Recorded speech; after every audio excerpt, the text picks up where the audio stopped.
My wife kissed me goodbye every morning for 11 years. She packed my lunch, texted me heart emojis, and told everyone I was the perfect husband. But one random phone call destroyed everything I thought I knew. And the craziest part? The person who exposed her was someone she trusted more than me. My name's Daniel. I'm 38 years old, and until 6 months ago, I honestly believed I had the perfect marriage. My wife Vanessa and I had been together for 14 years, married for 11, 2 kids, nice house in the suburbs, family vacations every summer. People envied us. At parties, she'd hold my hand and laugh at my dumb jokes. Online, she posted captions like, "Forever grateful for my husband." Looking back now, it all feels like a performance, but back then I trusted her completely.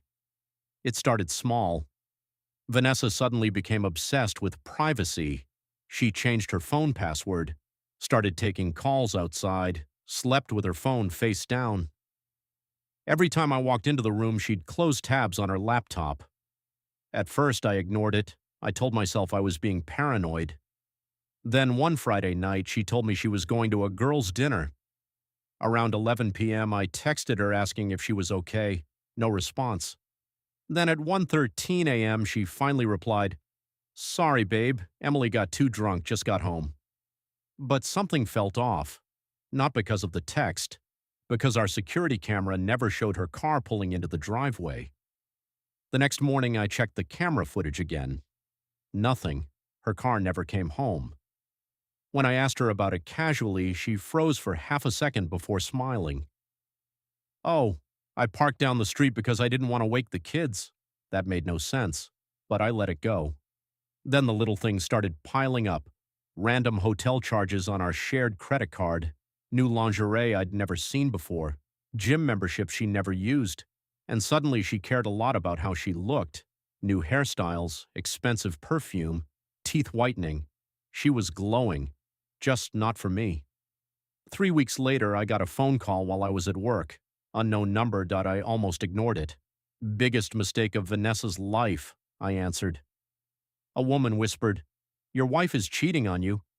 I laughed nervously, thought it was a prank. Then she said something that made my stomach drop. "Check her Apple Watch," and she hung up. That entire drive home, my hands were shaking. I kept telling myself there had to be an explanation. Maybe someone was trying to ruin our marriage. Maybe it was fake. But that night, while Vanessa was in the shower, I found her Apple Watch charging beside the bed.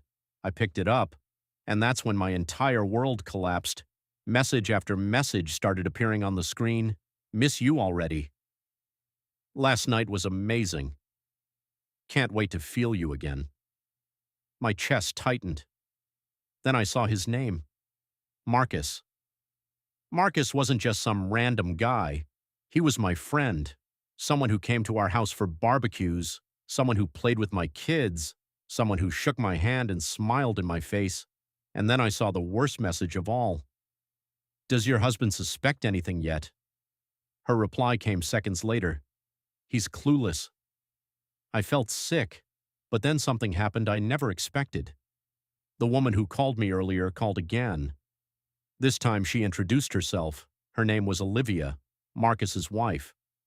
She'd discovered the affair 2 months earlier and had been collecting evidence ever since. Hotel receipts, screenshots, voice recordings. She even had videos. My wife and Marcus weren't just having an affair, they were planning to leave us together. Vanessa had already spoken to a divorce lawyer behind my back. She was secretly moving money into another account, and the whole time she kissed me goodnight like nothing was wrong. At first I wanted to explode, scream, break things, confront her immediately. But Olivia stopped me. She said, "Don't let them control the ending." So instead we planned. For 2 weeks I acted normal. I smiled, ate dinner with Vanessa, watched movies with her. Meanwhile, our lawyers prepared everything quietly. Then came Marcus's birthday party. Friends, family, music, drinks. Vanessa wore a red dress and acted like the perfect wife all night. Around 9 p.m., Marcus stood up to give a speech, and that's when Olivia connected her phone to the TV. The room went silent, because suddenly the screen showed hotel footage, text messages, photos, voice recordings. Marcus's face turned pale instantly. Vanessa looked like she stopped breathing. Nobody said a word. Then Marcus's mother whispered, "Oh my God." Vanessa tried grabbing my arm, crying, begging, but for the first time in years, I saw her clearly, not as my wife, but as a stranger. I filed for divorce the next morning. Marcus lost his marriage, lost his job, lost almost every friend he had. Vanessa kept texting me for weeks afterward, saying she made a mistake, saying she loved me. But the craziest part? 3 months later, Marcus cheated on her too, and suddenly the woman who destroyed my marriage finally understood what betrayer feels like.